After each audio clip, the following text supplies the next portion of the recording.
Hello guys, स्वागत है आप सभी का आपका अपना यूट्यूब चैनल स्टडी विद एक ही सर में। मैं आज बताने जा रहा हूँ directorate of education GNCT of Delhi assessment worksheet 6 है। सब्जेक्ट साइंस क्लास 9th के लिए। नेम ऑफ द स्टूडेंट अपना नाम लिखेंगे, name of the class teacher अपने क्लास टीचर का नाम लिखेंगे। डेट है 30/9/2021। तो इसमें क्वेश्चन है read the following paragraph and answer the given question. 5 question होंगे एक नंबर का। तो पहले करते हैं।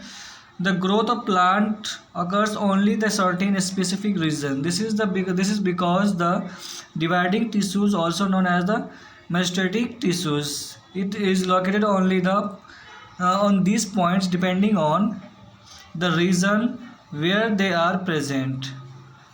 यानी डिपेंड करता है कि वो कहाँ प्रेजेंट है। उसके बाद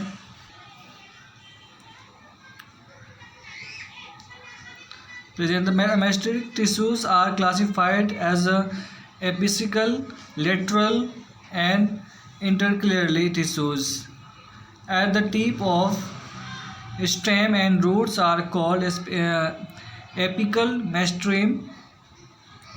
Meristematic tissues are primarily made up of dividing cells. यानी प्राइमरी जो मेरिस्टेटिक टिश्यू जो होता है वो बनाया जाता है डिवाइडिंग सेल्स से। Lateral meristematic tissues are responsible for the growth of girth in trunk. उसके बाद बच्चों कुछ क्वेश्चन है। The girth of stem of a tree increase due to, इसका एपिकल मिस्ट्री में, वर्टिकल मिस्ट्री में और इंटरकैलरी मिस्ट्री में। तो इसका जो आंसर होगा वो डी होगा। उसके बाद क्वेश्चन नंबर 2 है a long tree has several branches, यानी एक बड़ी वृक्ष के पास बहुत सारे ब्रांच होते हैं, डालियाँ होती है। Tissues which supply other of them is, तो इसका होगा जाइलम वेसल्स। उसके बाद अगला है question number 3, which of the following does not have perforated walls, तो इसका आंसर हो जाएगा ए। उसके बाद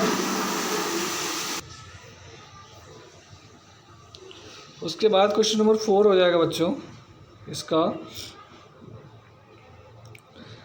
sugar cane plant keep on growing in the length even the removal of its tip due to the presence of, तो इसका answer हो जाएगा एपिकल मेनस्ट्रीम।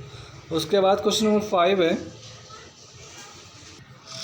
उसके बाद बच्चों क्वेश्चन है 5, question number 5, a person meet with the accident which is two long bones has hands are dislocated, which among of the following could be possible reason behind it. कि एक आदमी से मिलता है, इसका एक्सीडेंट होने के बाद फ्रैक्चर हो जाता है, तो ऐसा कौन सा इसमें कारण होगा? टेंडन ब्रेक, या फिर ब्रेक द सेक्लेटरल मसल्स, या एरोसेलर टिश्यूज ब्रेक। तो इसका ऑप्शन हो जाएगा सी नंबर के बच्चों। उसके बाद क्वेश्चन नंबर 2 है how are the simple tissues different from complex tissues in plants, तो इसका आंसर होगा बच्चों, तो क्वेश्चन नंबर 2 का आंसर होगा बच्चों simple tissues is made of the only one type of cell, example parenchyma, collenchyma. उसका complex tissue is a formed of many types of cells, examples के जाइलम और फ्लोएम। तो ये है क्वेश्चन नंबर 2 का आंसर। उसके बाद देखते हैं question number 3, name the living components common that both complex permanent tissues found in the plants, तो इसका आंसर होगा, आंसर है parenchyma plants. Parenchyma cells make up the bulk of leaves, flowers and the growing living inner parts of the stems and roots. They perform functions such as a photosynthesis, food storage, sap secretion and gas exchanges। तो ये है question number 3 का answer बच्चों। उसके बाद question number 4 देखते हैं। Question number 4 का 1 नंबर है name the tissues shown in the diagram ABCD। तो इन ABCD के टिश्यूज का नाम क्या है? तो इसका आंसर मैं डालता हूँ। पहले नंबर ए में आएगा sieve, plate, sieve, tube, phloem, parenchyma, और उसके बाद है कंपेनियन सेल्स। तो बच्चों ये चारों पॉइंट्स में ABCD में ये आ जाएगा, जो उसमें डायग्राम्स में नाम लिखने के लिए क्या था A B और C D में। तो वो ये इसका आंसर है चारों। उसके बाद क्वेश्चन नंबर देखते हैं बी, इसका क्या है 2 पॉइंट। क्वेश्चन नंबर 5 का ए पॉइंट है draw the well level diagram of neuron. इसमें कह रहे हैं न्यूरॉन का डायग्राम बनाने के लिए, तो न्यूरॉन का डायग्राम दिखाता हूँ मैं। तो बच्चों ये है न्यूरॉन का डायग्राम। यह न्यूक्लियस है, डेंड्राइट है, उसके बाद सेल बॉडी है, एक्सॉन है और नर्वस एंडिंग है। तो ये है आपका न्यूरॉन का चित्र, आप देख करके बना सकते हैं। उसके बाद देखते हैं क्वेश्चन नंबर इसका सेकंड पॉइंट यानी बी। पॉइंट नंबर बी है right the function of nervous tissues, यानी नर्वस टिश्यू का क्या फंक्शन है उसको लिखना है। तो इसका आंसर होगा the main function of nervous tissues is to receive stimuli and send signals to the brain and spinal cord. The signals are sent to the muscles via the nerves. तो ये है इसके बी पॉइंट का answer question number 4 का। उसके बाद देखते हैं नेक्स्ट क्वेश्चन। तो बच्चों क्वेश्चन नंबर 6 है name the tissues responsible for, यानी टिश्यूज का नाम बताना है। Storage of fats in animal bodies. Number 2 है joining one bone to another. उसके बाद है cover external surface of animals. उसके बाद चौथा पॉइंट है joining a bones to muscle. तो इन सब का आंसर होगा बच्चों।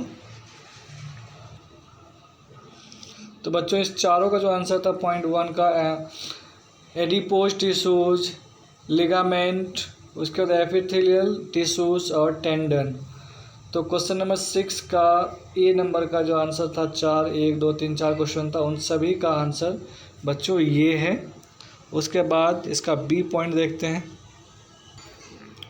क्वेश्चन नंबर बी है differentiate between 3 types of muscles, यानी 3 टाइप्स के मसल्स को हमें डिफ्रेंशिएट करना है। बच्चों आप उससे पहले मैं एक रिक्वेस्ट करना चाहूँगा, अगर आप हमारे चैनल पे नए हैं तो प्लीज़ लाइक एंड सब्सक्राइब कर दीजिए और बेल आइकन को भी प्रेस कर दीजिए ताकि आपको समय समय पर नोटिफिकेशन मिलता रहे। और कमेंट करके बताइएगा कि आपको वीडियो कैसी लगी। बच्चों आपका एक सब्सक्राइब हमें बहुत खुशी देती है क्योंकि हम बहुत मेहनत करके इस वीडियो को बनाते हैं। तो देखते हैं इसका बी नंबर का आंसर क्या होगा। तो बच्चों क्वेश्चन नंबर बी का आंसर ये है the cells of the tissues are long cylindrical unbranched and the multi-selected under the microscope. These muscles show alternate light and dark color of band or striation. Therefore, these are also called strap muscles. These muscles are voluntary in nature. Smooth muscles. The muscle cells tissues are long, single nucleated, underbranched, and tapering at the in spiral shapes. They also don't have light and dark striation and also called the non-straight. तो बच्चों ये है question number B का 6 का B का answer. अगर आप हमारे चैनल पे नए हैं तो please like, subscribe and comment करके बताइए कि हमारी वीडियो कैसे लगी। यहाँ से आपका वर्कशीट समाप्त हुआ। धन्यवाद।